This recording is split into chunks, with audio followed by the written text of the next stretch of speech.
Welcome, everybody. If this is your first time joining the Women's Assembly, we're happy to have you.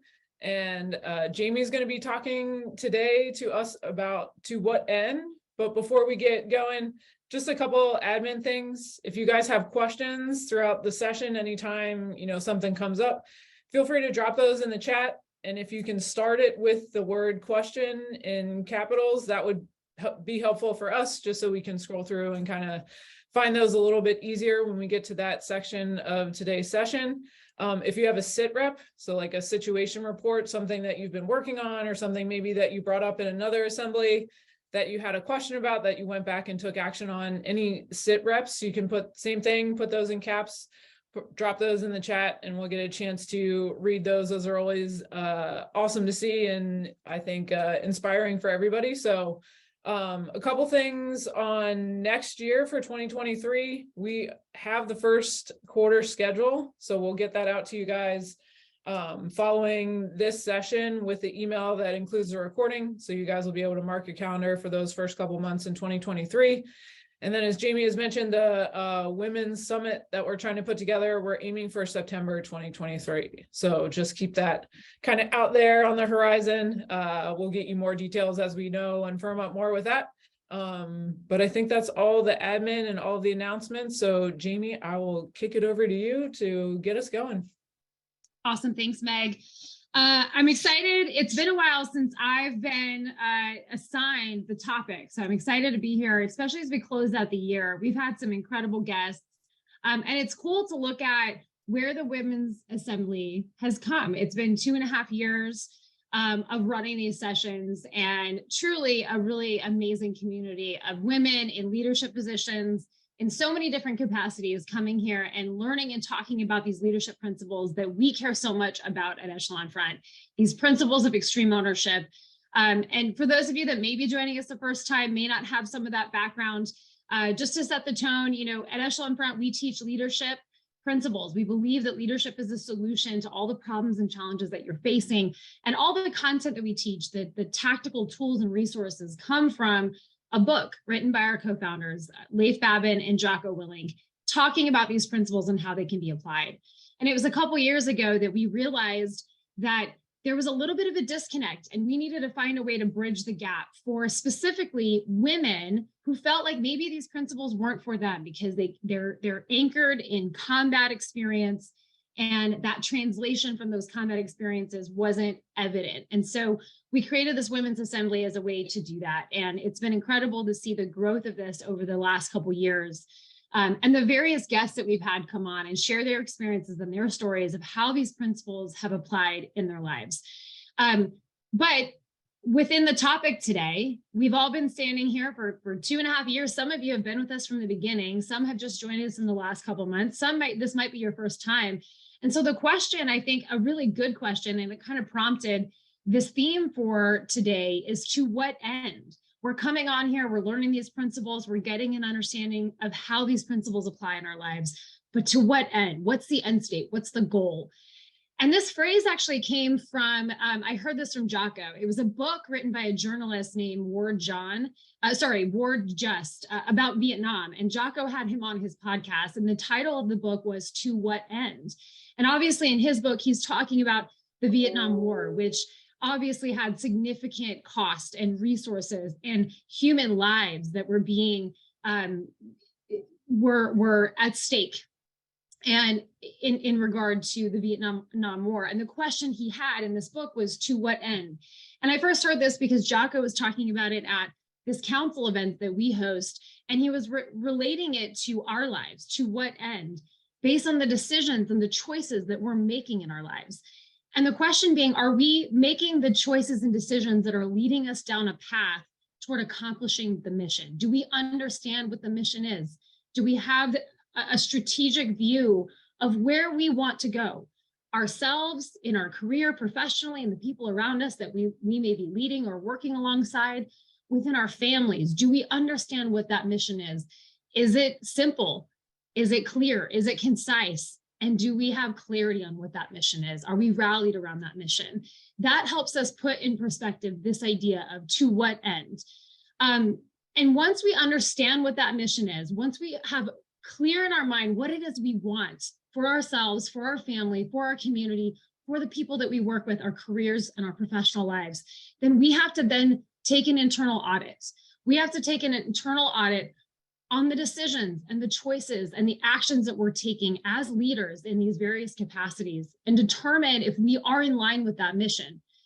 And so I started thinking about how does this relate when I look at the various things that may be going on in people's lives, and specifically on the negative side.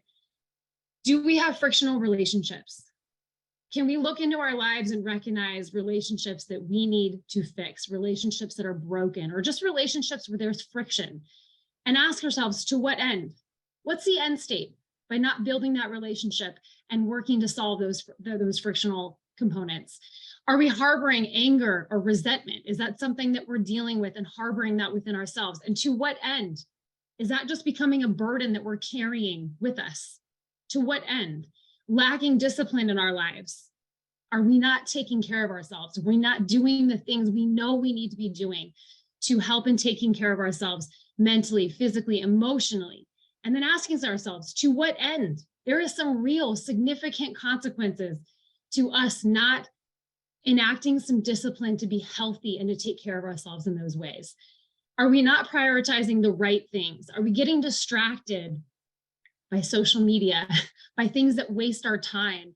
Are we getting distracted by emotions and feelings and that are helping us, that are causing us to lose sight of that mission? And to what end? Are we neglecting our responsibilities? Are we not doing the things that we know we need to be doing at home with our families, in our work lives, within ourselves? Are we simply procrastinating or delaying or not getting to the things that we know we need to be doing? And to what end? Are we acting emotionally or yelling or arguing or losing our cool? I deal with this all the time with my kids, and that question of what's the outcome here of me losing my cool or showing my frustration or arguing with my child who is looking to me to set the example for how we should deal with one another, how we should be in control of our emotions. And so those questions constantly plaguing me of to what end? This interaction with this individual, with my kid, with my spouse, to what end? We can also look at that at the positive side. To what end? Are we focusing on building relationships, looking for ways to serve others? The to what end in that is amazing, because the outcome is that when we have a team, when we've built those relationships, when we are looking to serve others and put others before ourselves, we see the benefit and the impact of doing that. Not only how we feel, but also in the team's ability to accomplish the strategic mission that we're working towards. Are we quick to forgive and we're working to seek out other people's perspective? Are we taking opportunities to understand and ask earnest questions and listen and understand people's perspectives, allowing them to influence us? To what end? The end state in that is that we can have a better understanding of the people around us. We can be potentially changed and have our opinions adjusted so that we can work together. We can find unity and alignment. And we can work to accomplish that strategic mission, which is the ultimate goal. Are we disciplined? Are we enacting discipline and looking to cultivate those discipline habits in our life and taking care of ourselves physically, mentally, emotionally? When we do those things, we set ourselves up for success to better support the team and to create longevity. That's the end state that they're looking for. Are we prioritizing the right things? There's always going to be a balance. And sometimes we have to prioritize work over family. And other times we have to prioritize family, or we have to prioritize things in our personal life that need our attention. So there's always going to be a balance in that. But are we consistently looking at that with a clear and open mind to understanding what those priorities are, and then working towards accomplishing those priorities and executing on those priorities, being mindful of how we're spending our time? We talked a lot this year, multiple different guests talking about that time audit and really looking with a clear view as how we're spending our time, and are we doing the right things? And what's the end state in that? What are those things, those positive things allow us to accomplish towards that mission? Are we stepping up and leading and looking for ways to support the team? And ultimately, are we in control of our emotions? Are we able to check our ego? Do we recognize that when we check our ego, we can see the truth of what we're dealing with, and we can make better decisions to support the team and to accomplish that strategic mission? And it's only when we let our egos or our emotion cloud that judgment that we aren't able to accomplish that together as a team. So this question of to what end becomes so critical as we look at the decisions and choices and actions that we're taking. And every action, every decision that we make as a leader, there is a consequence, positive or negative, to that choice. When my husband got out of the military, he went on to business school. And this is really kind of, as I was thinking about this topic, for some reason, this came up in my mind. I had this thought of this particular project my husband was assigned while he was at business school. So my husband went to Harvard Business School, real underachiever here. But in his second year at HBS, they assigned a project because at Harvard Business School, at the 25-year mark from a graduate from the business school, they do this very intricate book that is sent out to all of the graduates. And it has a very detailed, each student, essentially like an outline of what they've done in the last 25 years. And so they have these books for the history of HBS, and every year the new 25-year graduating class gets this book.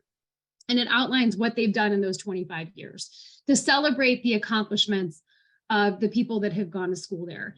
And so as they prepared for this 25-year anniversary with that class that particular year, every year they come back to campus and they do this merge of current students and these 25-year essential veterans from the school or alumni. They come back, and as they prepared for that, the project that my husband's class was given, all of the second year students, was to write their expose, their piece, thinking about what that would say in 25 years. So it was essentially the idea that they had to think about what they'd be doing in 25 years. What will this piece about them look like in 25 years?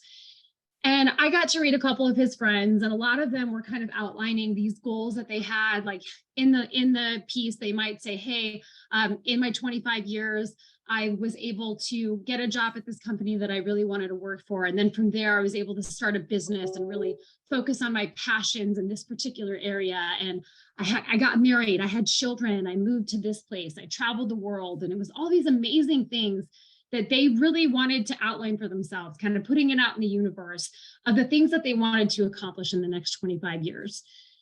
And my husband brought me his piece and I read it. And first of all, it was very beautifully written, but it was incredibly sad to me because his piece started off talking about him getting a job at a consultancy and that leading to opportunities for him to make partner. And then it took a turn because he makes in this, vision of what he wanted in 25 years, he makes partner, he's making a ton of money. But then he notes in here that he ends up getting divorced from his wife after 20 years, which is obviously me. He ends up getting divorced. He has all the money in the world, but he doesn't have a really good relationship with his kids. He thinks, he hopes that he thinks they love him, and he buys them whatever they want, and he gets to take them on cool trips, but he doesn't have a close relationship with him. He lost his connection relationship with me as his wife. He's at the stage of his life now, he feels lonely, and he's writing this whole essay, and it's beautifully written, but it's basically this tragic story of the turn in what I thought he wanted. And so I was a little confused. I'm like, wait, what's going on? This sounds awful and terrible. And at the end of it, he said, I want you to keep this, and I want you to have it with you, so that if I ever start making decisions that would lead me down this path, you can pull this out and remind me of what the real mission of I want for our family, what it is I want for our marriage, our relationship, and for our family. And I want this to be a reminder to me to prioritize those things over everything else, because I know that in me, I have this instinct to want to achieve and want to get better and want to climb that ladder. And I don't ever want to do that for the sake of our family and our relationship. And the truth of it was, every year in this book, there are letters that are almost like that. There are letters of people that lost their marriages, prioritized certain things, ended up not accomplishing near what they were expected to. They have significant tragedies that they have to deal with. Every year, there's tons of letters of success and progress and flashy, look how amazing I've done in the last 25 years. But every year there's a handful of people that didn't accomplish what they were intended, or they lost track of what it was that really mattered to them. And so I love that my husband took this stance, because initially it was very sad to read this, but it gave us both this perspective of the decisions and the choices that we make. They have an end state. They have a consequence. The to what end in that case was my husband recognizing that if I prioritize the things in this bucket, I have the potential of losing the things that really matter to me. And it was an incredible example. And we've read it in years since. I haven't ever had to pull it out and kind of wave it in his face, but it was his opportunity to really look at this from a detached perspective of recognizing that everything we do leads to an outcome, and we need to be making the right choices and the right decisions in our lives that lead to the outcome that we really truly want for ourselves and for our families and within our careers and our professional lives. And what really kind of closes this out for me as I thought about this topic is today is the 2-year mark since my father-in-law, he passed away December 10th. And 2 years ago on this day, we had a women's assembly, and I was back home. I was terribly ill. I had a severe kidney infection, and I was on an IV, hospitalized. My father-in-law had just passed away. My husband had COVID. We were stuck with our kids at a friend's house, a bachelor who had no Christmas stuff, no nothing. We were gearing up to have to sit there in quarantine for 2 weeks together. And we had just lost my father-in-law, the patriarch of my father's family. My husband's family. I've known this man since I was 10 years old. He was such a pillar in my life, an example to me of what it meant to serve others, to put others first, to the work ethic, the kindness, the patience, all of these things wrapped up in this one individual that was an incredible example throughout my life, and someone I'm grateful that I got to learn from and got to see and learn from his life and his actions. And his passing was pretty abrupt. He had been sick for a couple weeks, but to all of us, we thought he had just, a normal cold. He's a little older, 75, it'll pass. And one afternoon, it was on the 10th, my brother-in-law sent an email or a text to the family and said, hey, they don't think dad's going to make it through the weekend. And so within a few hours, we all rallied and we put together a Zoom call. And we all joined that afternoon at 1:00. I was on site with a client. I stepped out and we all joined, and he had on that call his 8 children, their 8 spouses, and all 25 of his grandchildren. I mean, you want to talk about a legacy, to what end? In that call, he shared with us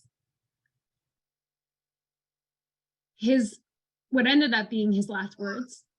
And he shared with us a message about service and relationships and kindness and patience and loving one another and faith. And we got to hear from him in that final moment. And about an hour after that call, he passed peacefully.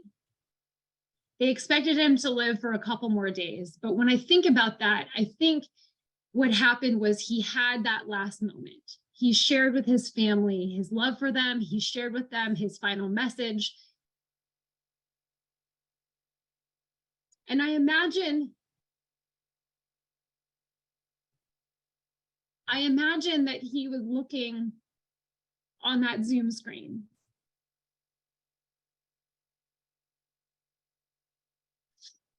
And seeing the outcome of his choices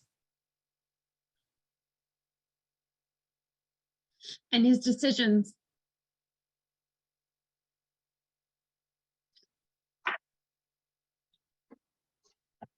And I know for a fact he was proud that throughout his life, whether he ever said these words, he definitely had in the back of his mind this idea of to what end, with the decisions that he made, raising 8 children who are happy, successful, and healthy, serving and retiring from the Navy and dedicating his career and his life to serving our country. Then moving on and teaching, becoming a teacher, middle school of all grades, middle school, and teaching and serving. He took in countless people, strangers, into his home, gave them a place to stay, opened up his home, brought people around his table and fed them and nurtured them and cared for them. He was dedicated to his church and gave of his time and his effort and his resources, what little he had. And I imagine that at the end,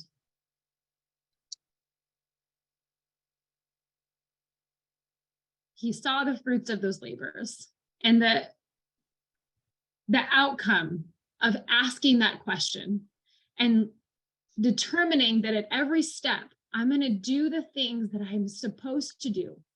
And I'm going to do the right thing. And I'm going to tell the truth. And I'm going to implement faith in some ways, but I'm going to do the right things. And the outcome of that, the end state of that. And it's a reminder to me every day to keep focus on that ultimate mission, to know and understand what that mission is, to recognize that every little effort, every interaction I have with the people around me, every time I make a decision to be patient, to detach, to keep hold of my emotions, every time I keep myself from casting blame or making excuses or pointing fingers, every time I prioritize relationships and I put the team first and I put my family first and I do the right things, I am moving down that path to accomplishing that mission. And so as we close out this year, and for a lot of people coming into the new year, we start to think about the next steps in our mission. We start to reflect, but also think forward on those resolutions and those things that we want to do and the goals and the things that we want to accomplish. As we do that, I want you to do that with this perspective of to what end? What are the things that I'm going to do to help me in accomplishing that mission? And that first and foremost starts with understanding what that mission is and determining for yourself the mission that you have for yourself, your family, and your community, your work life, whatever those may be, the ultimate mission, and are the choices and the decisions that I'm making going to help me to accomplish that mission? It's that simple. To what end? And every time you make that decision, every time you make a choice, think about that phrase, to what end? And what is the potential outcome of this decision, of this choice? I think we might have lurking on here our CEO, and I don't know if he's in a position to join us, but he brought this mindset to me. And Jocko, if you're on and want to come up and maybe share a thought, I think it would be welcomed.